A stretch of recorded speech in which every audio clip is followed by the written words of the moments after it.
Hi everyone, this is Lisa from Happytohook Creations, and I was tagged by Amber of um Oso Crochet. Is it ooh Crochet? I think I'll put the description down below. My brain's a little fried. Anyway, today is Monday, January 14th, 2019, and let's see. I had this prepared. I've got my little list here. This is, I was, like I said, I was tagged by Amber. And so this will be the 10 non yarny things about me. So I watched Terry's last night. And oh goodness, who else? Ella, I believe I watched Ella's. Um, there were several. Rel from Dabbling Hook, I watched hers. I know there was a few. Oh, Summer from Summer's Tips and Stitches. So I was really glad that I got tagged. I was gonna do it, and then Amber sent me a text. She goes, "By the way, I tagged you. Is that all right?" I'm like, "Yeah, absolutely. I was planning on doing one anyway." So first, it's doggone cold. It was like 9 degrees this morning when I took the kids to school. Cameron and Jordan spent the night again. So yeah, it's freezing. I was gonna wear my hat, and I don't know where it is. My maroon one that I wear all the time, it's like my go-to. You know, you have a hat and it's just so comfortable. And even though it's like getting all stretched out of shape and it looks kind of goofy on, and you just think, oh, I just need that on my head right now. Yeah, I gotta find it. I might have left it in my truck. I don't know. Anyway, I'm babbling and I've got another video to upload to let you guys know everything that's been going on in my life since, gosh, I don't think I did a podcast. And it's been a while. It's been a quick minute. So, but yeah, more on that later. Anyway, number one, I know you guys are going to find this weird. Okay. I don't like snow cones. Not snow cones. The other kind of cone, ice cream cones. Snow cones are you know. But they're only good when you if you drink the stuff at the bottom anyway. I mean, I'm not a big ice chewer. I don't yeah, no. I don't like to chew ice. It's not that I don't like snow cones. It's ice cream cones that I absolutely I'm like the Grinch, like the Jim Carrey movie The Grinch, when he's like looking in the address book and he's going hate, hate, hate, loathe entirely. That's me with ice cream cones. I use that expression a lot. You guys will probably about stuff that I don't like, not people. Anyway, yeah, I don't know what it is, but for as long, and I mean for as long as I can remember, maybe back to 5, 6 years old, I don't even like touching them.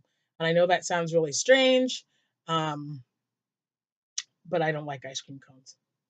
Don't like the way they smell. Just, I just don't like them. We're just gonna move on because they're giving me the heebie-jeebies just talking about it. And yeah, I'm the only one that I know of in my family. My husband thinks I'm nuts, but yeah, no. So no, no, no to ice cream cone.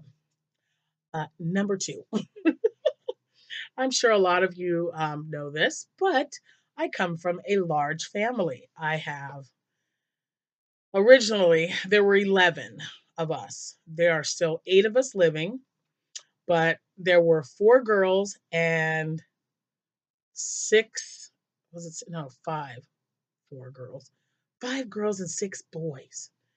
I know, isn't that crazy? So now there are 5 boys and 3 girls that are living. So I've got 2 sisters that live here in Decatur, and then my brother Tracy, he lives in Texas. My brother Robert lives in New Mexico. My brother Corey lives in New Mexico, and my brother Alan live in New Mexico. My brother Benjamin lives in Pennsylvania. So, and I'm in Illinois with my 2 sisters in the same city. um, anyway, yeah. So I come from a big family. They absolutely can drive me bonkers sometimes. But I honestly just don't know what I would do without them. If Jack were here, he'd probably say, you'd be richer. You'd have less gray hair. you know. And out of the 11, I ranked number 4. So just FYI. And let's see, our ages range from 54 is the oldest, and the youngest would be my sister Jennifer, and she is, let me see, 35. She'll be 36 next month. So there you go. Number 3. Um, I lived in Germany for almost 4 years. And that is because I'm an army brat. I don't care how old I get, I will always be an army brat. That's how I grew up. So, yeah, and base schools are different than public schools. I had a debate with someone. I'm like, there's just a different set of rules because when one of your parents or both of your parents are in the military, my dad was army. You get in trouble on base doing. I mean, if you do anything wrong, it immediately goes to your father's CO or mother's. Um, and so public school's a little different. I mean, I know they come to your mom, but it's like you get in trouble. Your parent will get reprimanded, and then you'll have to serve community time. And I know community service is something that most kids do anyway. But I'm telling you, if you're an army brat or a military spouse, or you would know if you have a sibling that has gotten in trouble or you yourself has done something. It's just not the same. Now, I've had someone ask me what I really liked about um, being an army brat. Hands down, living in Germany was definitely awesome. Um, Once I got to know it, because when I first moved there, I hated the place. But anyway, yeah, I totally hated it. Um, but I was like 11. I was 11 years old, and let's turn that phone off. Where's that thing? So I was 11 years old when we got there, and you're an 11-year-old kid and you move away from home, your grandmother, your friends, and you move to this foreign country, and you get there, and first of all, the plane ride was like was 11. It was like forever. When you're 11, it's like, are we ever getting off of this plane? And it was actually, we flew Pan Am. Now that's some old school airplanes right there. It was a really big plane. It was huge, 747, I believe. But anyway, yeah, we got there, and the signs, the cars, the food, everything was just so weird and strange to me, and I was just mad all the time, and yeah, that lasted about 4 months, maybe. I wasn't even there a good 6 months before I was just like, you know what, this place is kind of nice. And then almost 4 years later, because we were there just a few months shy of 4 years, I didn't want to go home. So there you have it. I mean, I literally begged my parents. I'm like, please, please just let me stay. Yeah, well, we all know what happened. My mother said, absolutely not. You're going back to the States with us. So yeah, so Army Brat, I absolutely loved it. So living in Germany was absolutely fun. But the best part of being an Army Brat, even now, because I'm still in contact with some of the people that I graduated from high school with, and even I graduated at Fort Knox, Kentucky, and even people who are our mascot was the Eagles. So even fellow Eagles from before I went to school there and even after, we've got like our own little page, and we just keep in touch with each other and hold each other up and pray for each other, which I think is wonderful. I mean, I've been out of school a long time, so meeting all those people from all over the country and the world was just amazing. So that was like the best part for me. Because even if you didn't travel, some people are in the military and they don't get to go overseas. But when you do have that opportunity, and then you're just being introduced to yet another kind of culture, something different.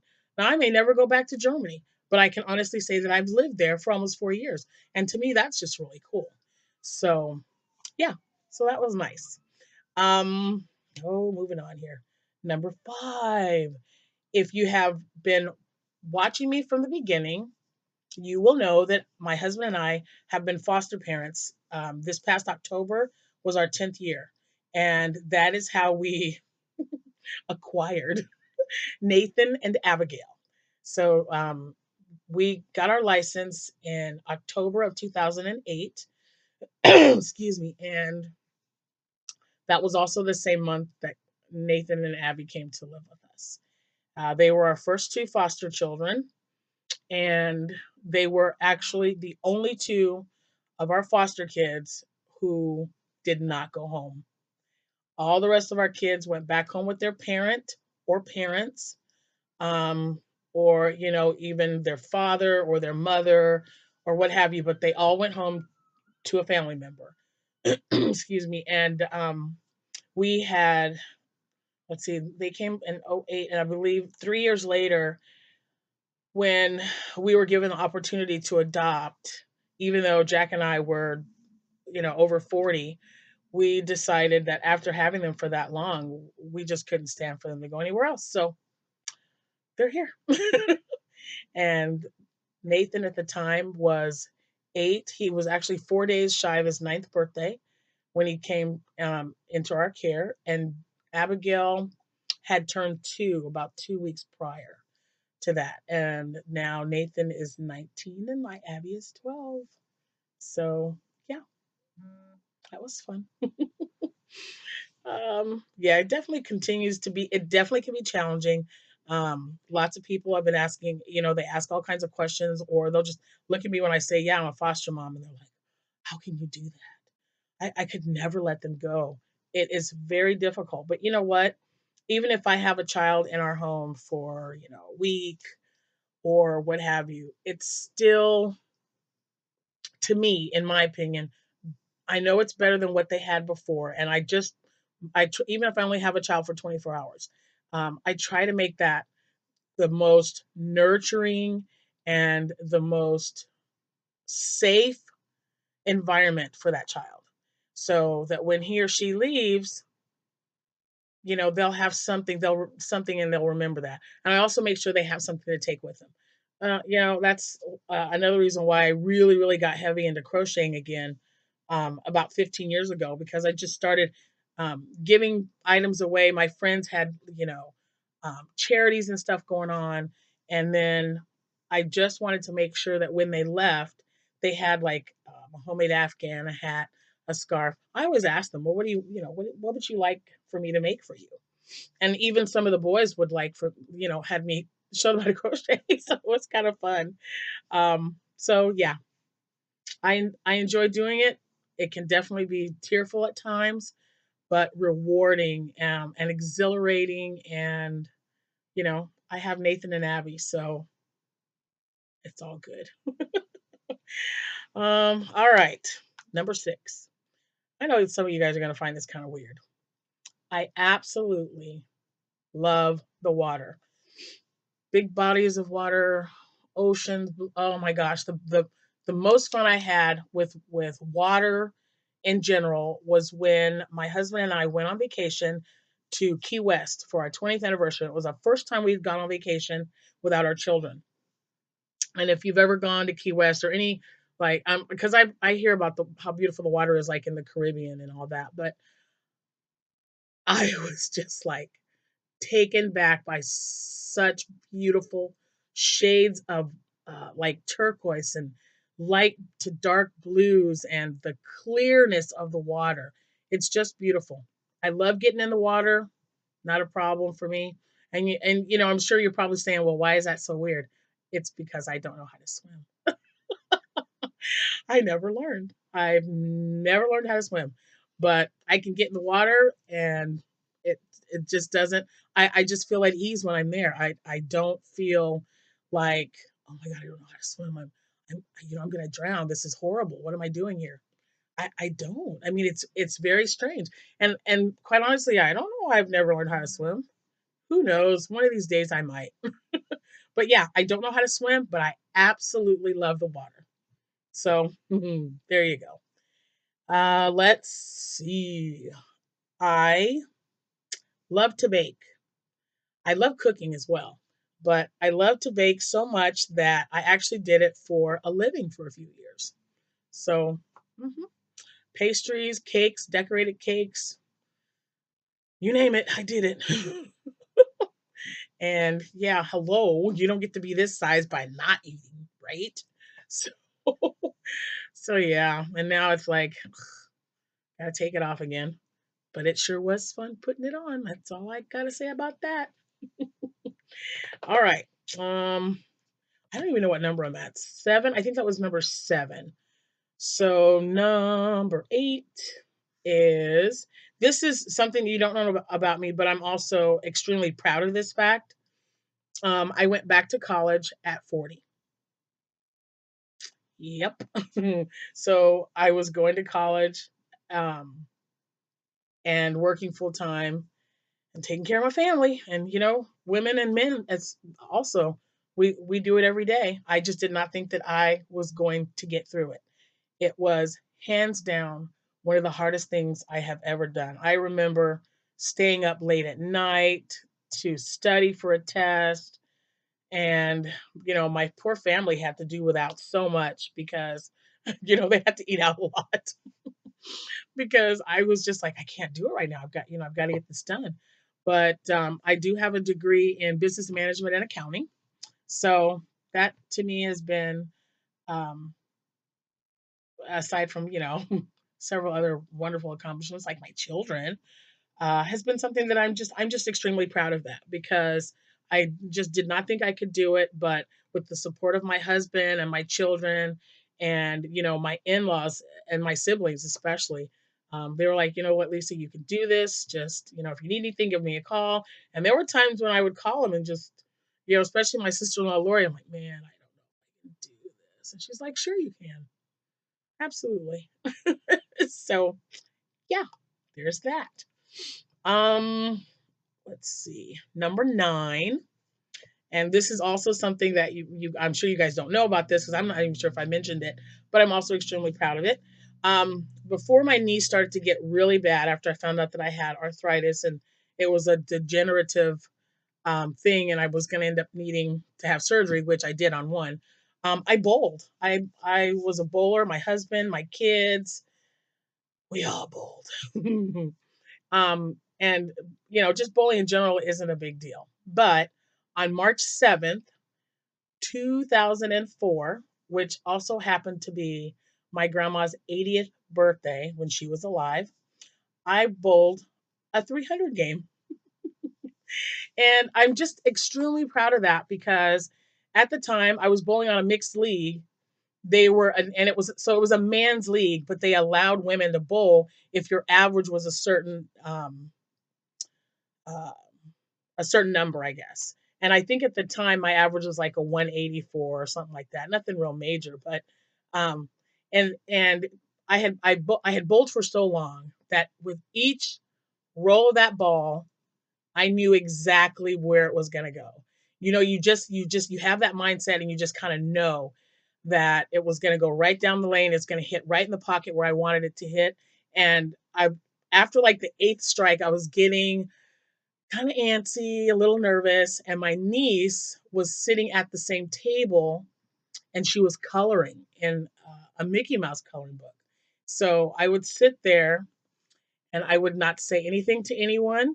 I would sit there and I was coloring with her crayon, and my husband would have to tell me, it's time to get up and bowl. And when you have 8 strikes in a row and then your ninth strike and then you go into the 10th frame, when you turn around and come back, you probably have about 50 or 60 people standing there watching you. So it can get, oh, it can get very, I mean, it's exhilarating. It's awesome because it was my first 300 game. Was very, very excited. And it was on my grandma's birthday. Oh my gosh. I mean, I was calling them from the bowling alley, my mom and my grandma. It was really nice. Um, but I did it on a man's league. That right there just made me so happy. And it was funny because afterwards, um, after everything and everybody come up and congratulate me, my sister-in-law Jackie said, Jack called his mom and dad and told them to get down here when you were in the 7th frame because he just knew you were going to bowl a 300. So to me, when I found that out, oh, that man of mine, I tell you.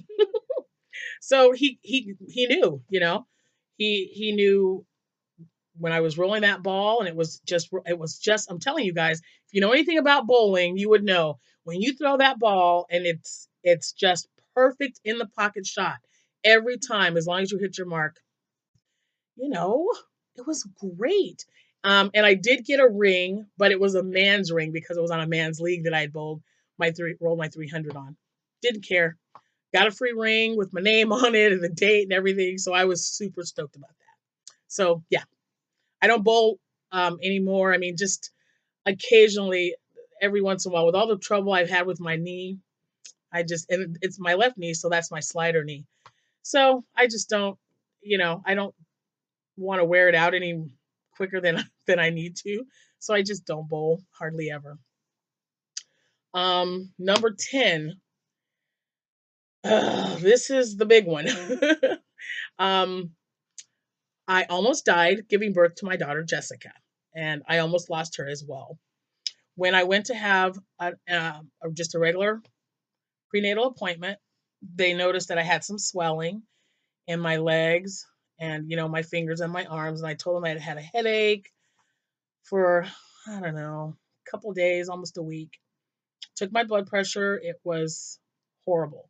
It was, like, I believe at the time, and this has been 30 plus years, but it was stroke level. Let's just put it that way. So he immediately got me a room, had me lay on my left side.